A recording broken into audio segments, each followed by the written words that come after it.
find it necessary to protect people's lives. Because again, like you said, you have other businesses. You never know when another business is coming out to own it for whatever reason, and an innocent person could be shot. But at the same time, people must realize when you go out, if you're too scared to go to a club with your gun, you don't need to go at all.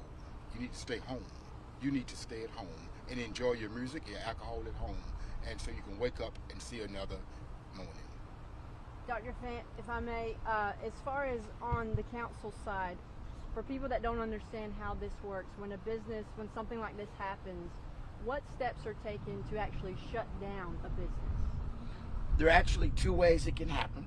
Number one, the easiest way, the sheriff can deem it as a nuisance and then just shut it down. Then also, we also look at their business registration to see if it's up to date. Many times they're not. And then you can shut it down that way. Those are the two ways that we can do it. First off, let's extend our condolences to Mr. McDuffie and his family. And as we've talked about, this happens way too often. And it's a problem. And Councilman Ballard and I talk about it all the time. We thought making clubs close at 2 o'clock would help, and it has to some degree, but obviously we need to do more. Two things I think we can do locally. One, there needs to be more stringent requirements for security, and there need to be qualifications for security, one.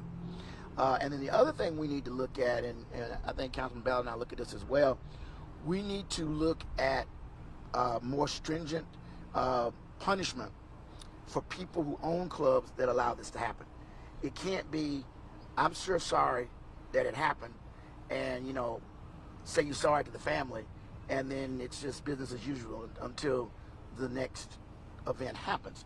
There needs to be greater penalties for club owners that allow these kind of things to happen under their watch. And hopefully between greater penalties for owners and more stringent requirements for security, maybe that can help quell some of these random acts of violence in the middle of the night. Councilman Ballard, let me ask you, playing devil's advocate, we know the owners have installed metal detectors here. What else can they do to prevent something like this happening? And do you believe that the responsibility should, as Councilman Fant said, fall back on the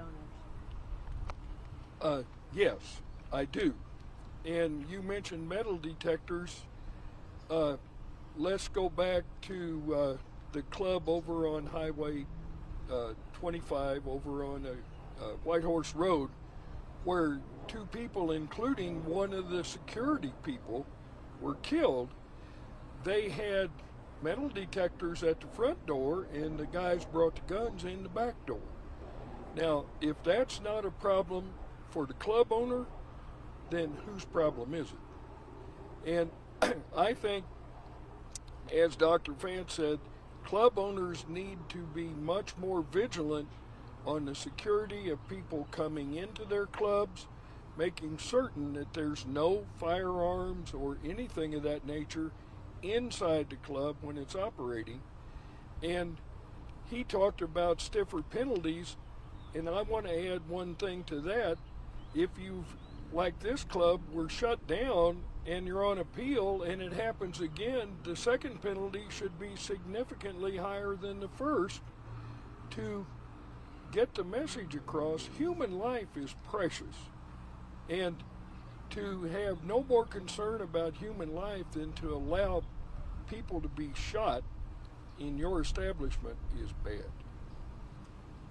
For anyone that would like to answer, do you think that this is a problem that we see more in these types of venues, being nightlife, places with alcohol, things like that? I think it goes back to childhood behavior from the upbringing, because even when I was younger, attended nightclubs, and no one ever carried out this type of behavior, because then people was taught from childhood the right way about the value of life. So what's the next step? What will you do next, Jack? Well, I'm going to join with the Administrative Law Court in Columbia and trying to put pressure on those judges that we have down there to oversee and hear protests, to make sure that when they give license, that they look at that person and not from of political people pushing from the outside to get approval for that club. They need to make that sole decision by themselves. Dr. Fant, a message to the community for those that are concerned, those that are affected? Well, starting tomorrow, I'll be contacting our legal department at the county and be looking at ways to address the two things we mentioned, raising the requirements for security at nightclubs and also implementing different penalties for owners of nightclubs that have shootings at their establishments. And we'll start on that tomorrow. Anything else, Jack? Well, it's just like I was telling you earlier today, just like a person who's a designated driver in a car where people drinking alcohol. If that person decides to drink alcohol who's driving that car and they have a car wreck and someone get injured, they're held responsible.